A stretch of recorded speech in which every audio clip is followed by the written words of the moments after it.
Well, second time actually. I went live last night from the Salt Lake City Temple. So thanks very much for everyone coming. Twig is here for the second time this week. He came with the Walden Liberal Arts Academy on a tour earlier this week, and he decided to come back and find out more about it. In fact, of all the Walden students, he and maybe one or two others were the ones that asked the best questions also. And Jake is coming for the first time to the Sunday feast. He's been to the yoga classes before. And Ambika is visiting us all the way from Alaska, where she practices Krishna consciousness as best she can solo there in the beautiful wilderness country. Everything is inspired by the teachings of His Divine Grace, A.C. Bhaktivedanta Swami Prabhupada, who is the founder and charter of the International Society for Krishna Consciousness. Om Aganati Manandasya, Manandasya, Chaksurin, Tamina Tajma, Yasiga, Veda Maha. Sri Chaitanya Visam, Stapi Tanya Bhutane, Swayam Vipakadamaya, Dadati Swa Parantikam. Our topic today is a desire to improve. We all have it. And a very good reason why we all have it is because God put it there. He doesn't want us to get stuck, to stagnate, to sit, soak, and sour, as the saying goes. We're created to be constantly moving ahead, rising to new levels, taking new ground.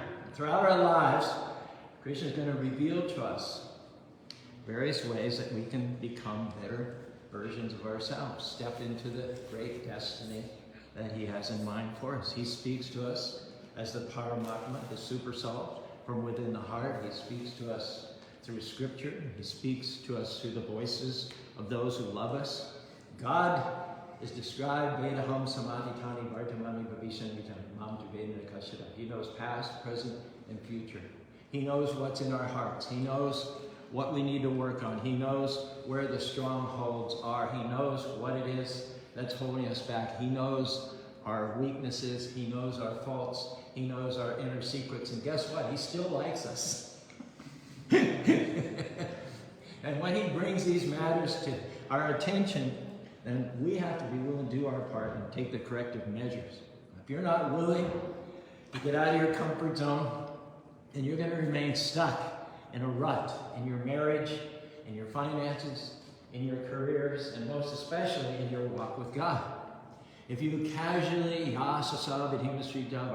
disregard the advice of Scripture, ignore that small voice from deep within your heart, or downplay advice from friends and well-wishers, you're not going to become everything that you are created to be. Sometimes we think, well, I know I should forgive that person, but they hurt me so badly. I know I should get into shape, but I just don't seem to have the time. I know I need to quit working so much and spend more time with the family, but I just need the money.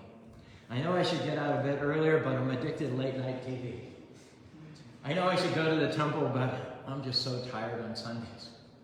Can I tell you it's important to heed Krishna or God's promptings for improvement?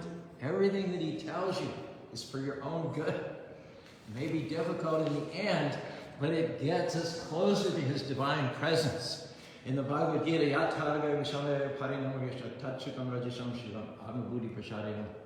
that which in the beginning is like poison is in the end like nectar. On the other hand, that which is in the beginning like nectar ends up being like poison. Staying the same, not moving forward, settling where you are. It may seem like nectar in the beginning, right there in your comfort zone, but in the end it's like poison. Krishna only wants our obedience for one purpose and one purpose only, so that He can release, He can open the vaults of heaven and shower more of His favor towards us and our loved ones. So ask yourself, are there things in your life that you should be dealing with, but instead you've been putting them off? Maybe you're ignoring His hints about getting your finances in order, cutting back on that credit card spending, some of you ladies. About husbands arguing less with your wife, maybe making peace at work with that coworker. Maybe you need to cut down on the sweets and lose some weight. Maybe during the morning commute, you need to listen to KHQN, 1480 Krishna Radio, instead of that talk show. And maybe you're being here today as Krishna's way of telling you, that you shouldn't put it off any longer. You need to pay attention to the tension, to what Krishna is saying to you. Anytime you obey the Lord, a blessing is going to follow. You're sowing a seed which will cause you eventually to rise higher and higher and higher. And like with sowing any seed, it's not going to happen overnight. It may take some time. But at some point, in some way, you will see God's goodness to a greater degree. So let me ask you this question this evening. How high do you want to rise? How much do you want to continue to increase? Do you want to see more of God's blessings? And if so, the higher you go, the more disciplined and self-controlled you're going to have to be. The higher you go, the more willing you're going to have to be to follow what Krishna or God is saying.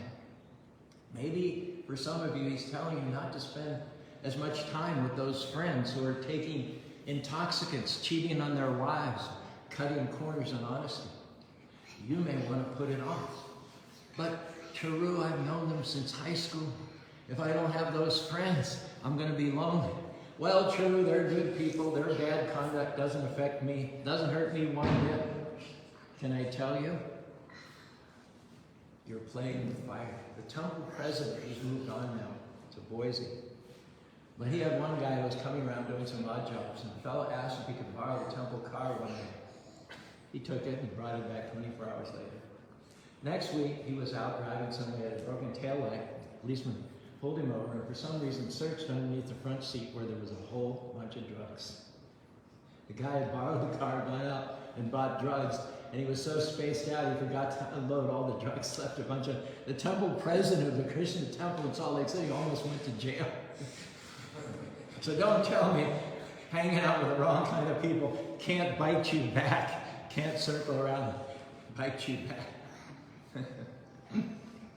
When Lord Krishna asks you to do something, the sooner you do it, the better off you're going to be.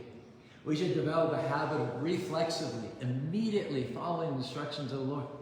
We put it off, procrastinate, delay at our own risk. We question the wisdom of the Lord, second guess him, minimize his loving advice at our own risk.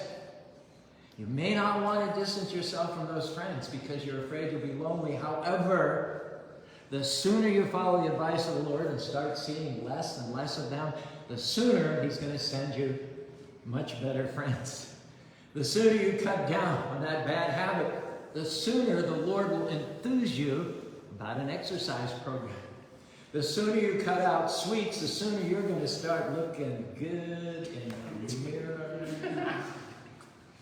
The sooner you bite your tongue and allow your spouse the last word, the sooner you're going to have peace in the family. The sooner you start daily chanting the holy names of the Lord, the sooner you're going to experience the fullness of Krishna and God's favor in your life. Hare Krishna, Hare Krishna, Krishna Krishna, Hare Hare, Hare Rama, Hare Rama. The longer, the more we delay dealing with a character issue, the more difficult it's going to be later on. You're always a lot better off heeding Krishna's promptings quickly. The moment you feel the tension, the uneasiness, the moment that alarm starts to sound, you need to move right away to take proper steps. Trusting, childlike, we need to get in the habit of allowing the Lord to lead us in the best direction for our life. Now let's imagine for a moment, in your mind's eye, imagine, I don't know why, when I tell this story, I always think of New Orleans with the balconies and the wrought iron fences and all. So let's say someone's on a third floor balcony. They see you walking down the middle of the street. I don't know why you're walking down the middle of the street, but anyway, it's New Orleans. I don't know. And they see from the other side of the building a car speeding towards the intersection. The car's not going to stop. You can't see the car can't see you, but you guys are headed on a collision course. And as a pedestrian, you're going to get by far the worst end of that median. But the person on the third floor can see both. He can see the car, he can see you, and he can see what's going to happen. So if he shouts out to you, jump to the sidewalk quickly, It is in your best interest not to question it, not to second guess him, not to ask him to clarify or say why. Just do it. Do it. Yield to the person who has the better vantage point. So God knows. He's in the hearts of all living beings. He knows what your enemies are going to do even before they themselves know it themselves. He sees past, present, and future. He sees around the corner, down the street, across town. He sees things that you cannot see. And he's your well-wisher. If you allow him, he's got your back. Therefore, the sooner you learn to trust and obey him, the sooner you're going to be saved. From all kinds of dangers. And I purport to a verse in the 3rd canto of Bhagavatam, Prabhupada says, quote, a devotee who engages in the service of the Lord is awarded all knowledge necessary to achieve the supreme. Hare Krishna, Hare Krishna, Krishna Krishna, Hare Rama. I heard about a ranger at Yellowstone Park who was leading a group of hikers. He was so caught up in his own rhetoric, telling the hikers about the local flowers and animals. He considered the static on his two-way radio to be annoying, and he switched it off. It wasn't long afterward before another ranger comes running breathlessly up the path. He said, why didn't you answer our desperate calls on the radio? He says, a grizzly bear has been spotted stalking you and your tour group, and we've been trying to warn you. In the same way, whenever we turn off, switch off from the messages that Krishna is sending us, we not only put ourselves at risk, but we also put at risk those who are around us. Have you ever heard anyone say, with tears in their eyes, I knew I should have kept strife out of my family. I knew I should have spent more time with the kids. I knew I shouldn't have been so hard to get along with. Isn't it amazing? We know the right thing to do, and yet still we ignore it. Anytime you made a mistake, think back and you can always remember that there was a small, still voice asking you not to do it, to control yourself. But you ignored it, you pushed it aside, you overrode it. Now, isn't it amazing? Krishna may be cautioning you in all kinds of ways. Another instance is about your words. Krishna may be asking you not to say so many hurtful, sarcastic, and critical things. You develop a bad habit, and you know it down deep inside. It's hurting your relationships. Well, don't wait for the 4-alarm siren to go off before you do something. In most cases, Krishna's not going to hit you across the head with a 2x4 and say, hey, you're ruining your marriage. You're going to end up hurt and lonely. No, Krishna's advice is much more likely to come to you like a whisper from a place of peace and stillness. And Krishna's equipped you to handle all things. He's already planted the seeds of discipline, the seeds of self-control on the inside. You just have to water those seeds by chanting the holy names of the Lord. Hare Krishna, Hare Krishna, Krishna Krishna, Hare Hare, Hare Rama, Hare Rama.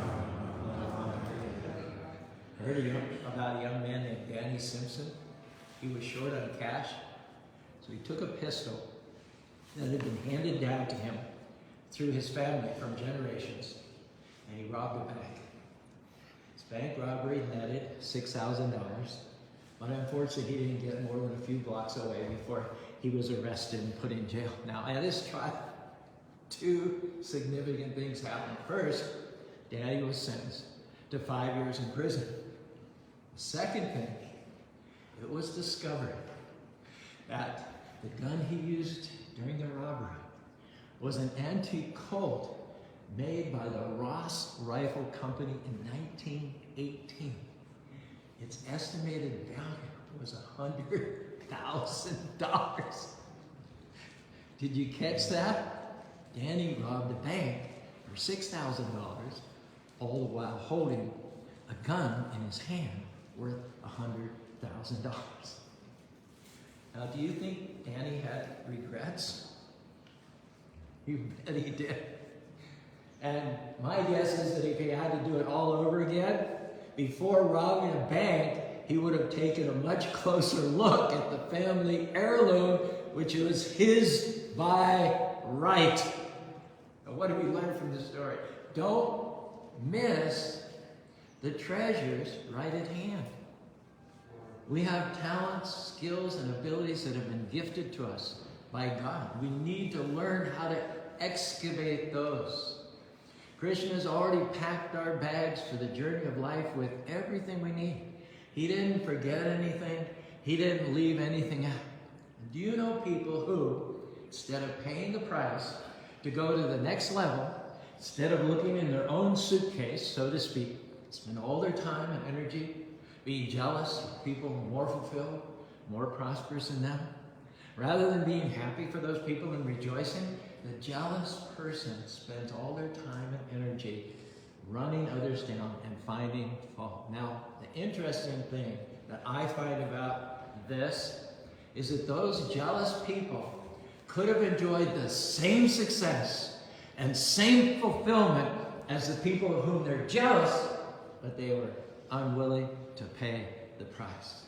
They were unwilling to make the same sort of sacrifices that had been made by the people of whom they were envious. Now, if we're going to be the men and women that we were created to be, we need to stay open, respectful, be inspired, happy for, and challenged by those who are further along than us.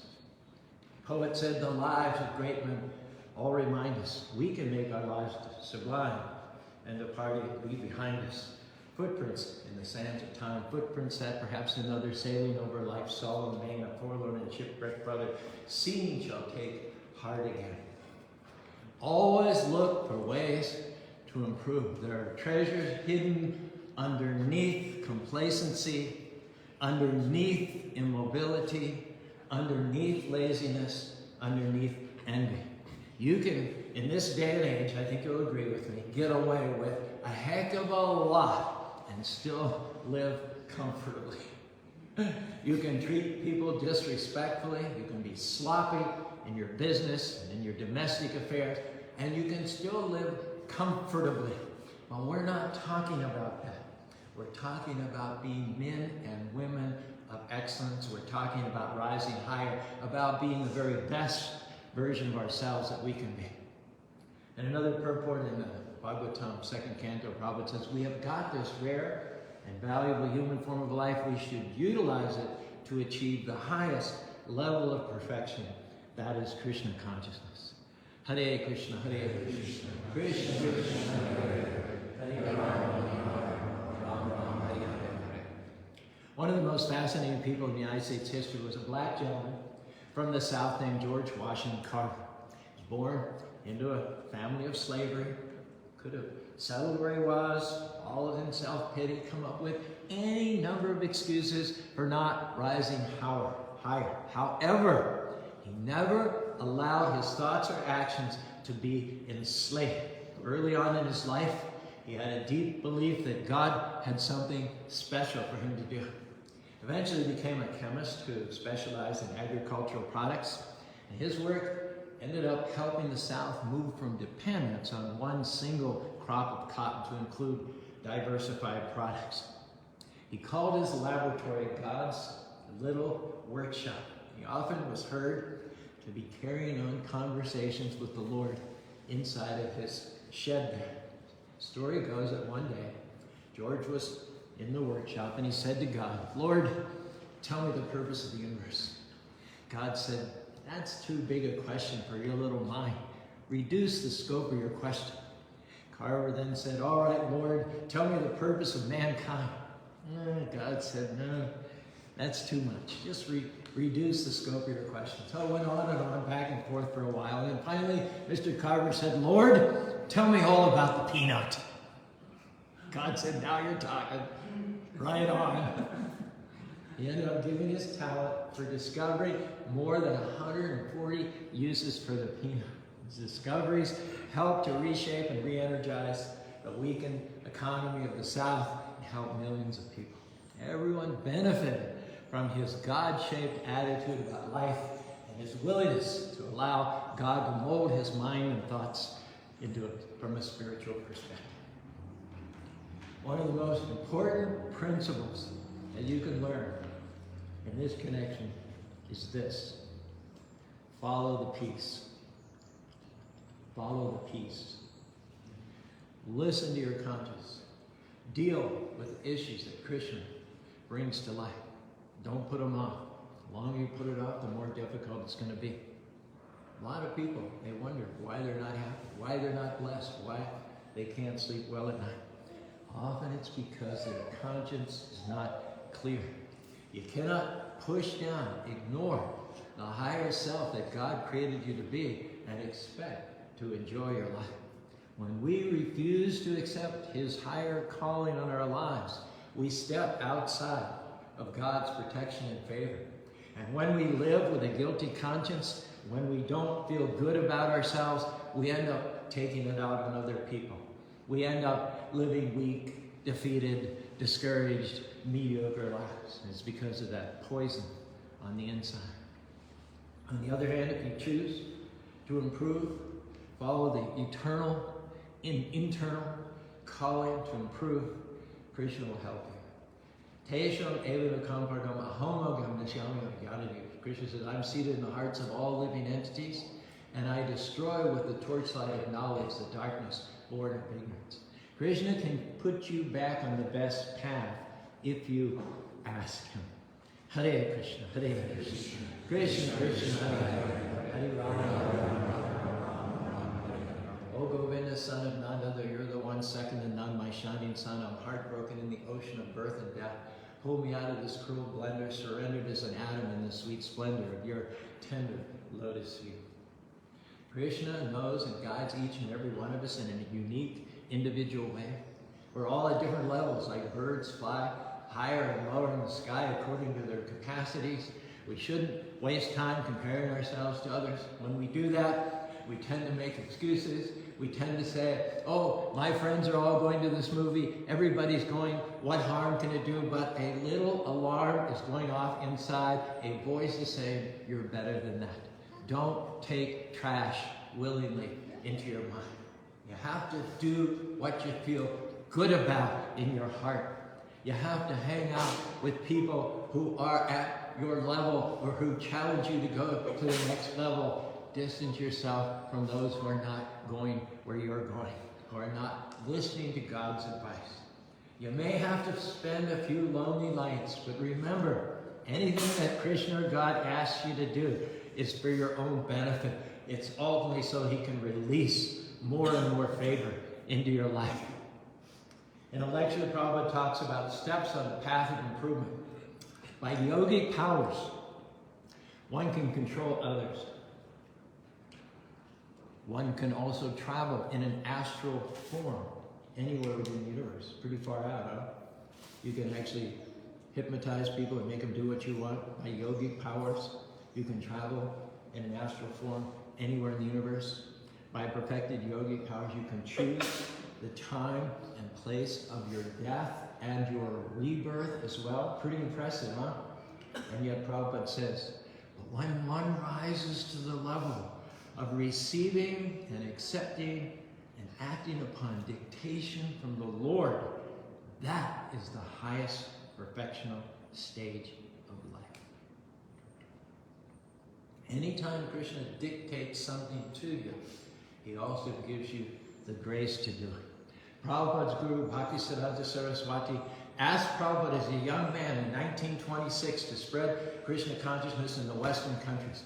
Prabhupada was a young man, newly married, with kids, a job. He was unable to act in 1926. It wasn't, in fact, until 1965, almost 40 years later, that Prabhupada moved to act and to fulfill the orders of the spiritual master.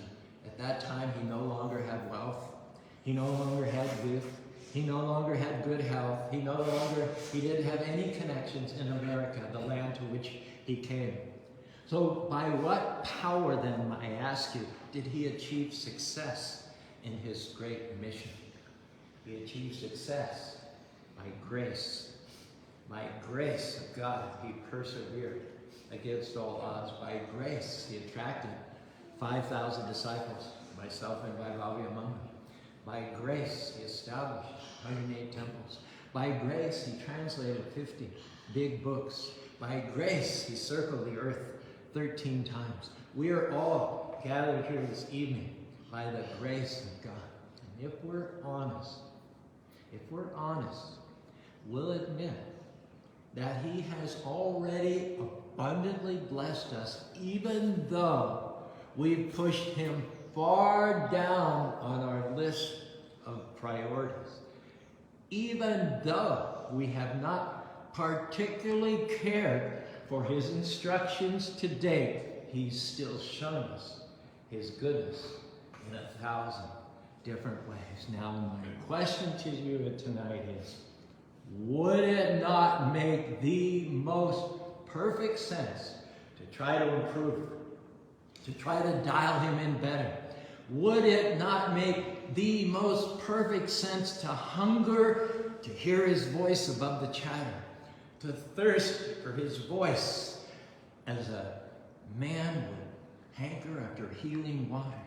Would it not make the most perfect sense to call out day and night for his grace fully within our lives? Krishna's guidance is always there. He never takes a coffee break. He never has a lapse of attention. He never stops wanting to bless us, but we have to do our part and take the first step. We have to be willing to declare, Lord, yes, this is for me. I want supernatural strength.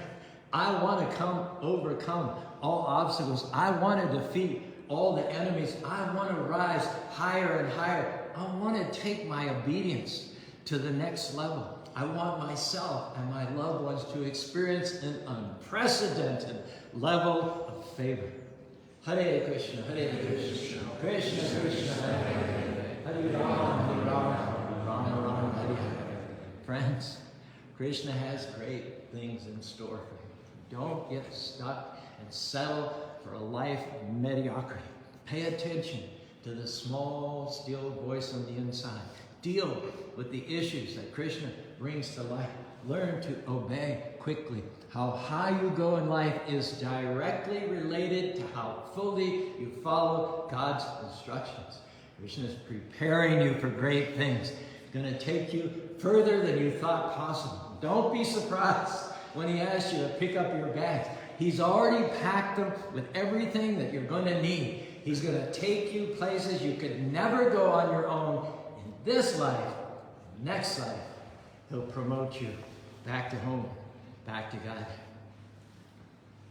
Thanks very much for your kind attention. If you received the message, please say with me, Hare Krishna, Hare Krishna, Krishna Krishna, Hare Hare, Hare Rama, Hare Rama, Rama Rama, Hare Hare. Thank you very much. We're gonna, if you're coming for the first time, what we do right now is we stand, we face the altar. You guys come up, and don't make us lonely. And Krishna Prem's going to lead some more chanting of Hare Krishna. After which, we hope that you will have gotten an appetite, because we have a wonderful feast downstairs for you all.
Vishnupadaya Krishna Pristaya Bhutale Srimate Bhakti Vedanta Swami Niti Namine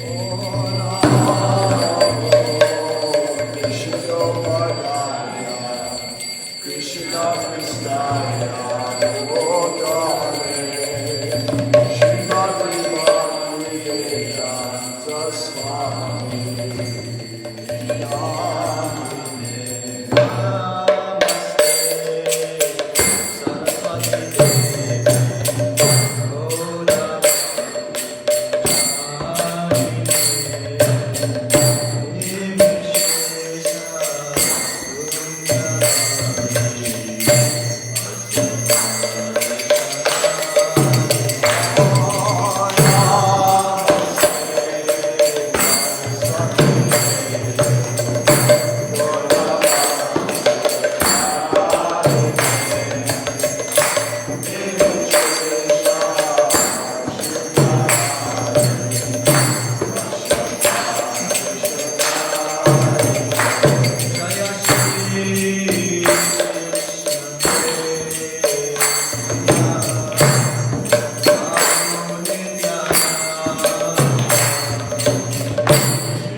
Shabbat Paramanza Parabhagacharya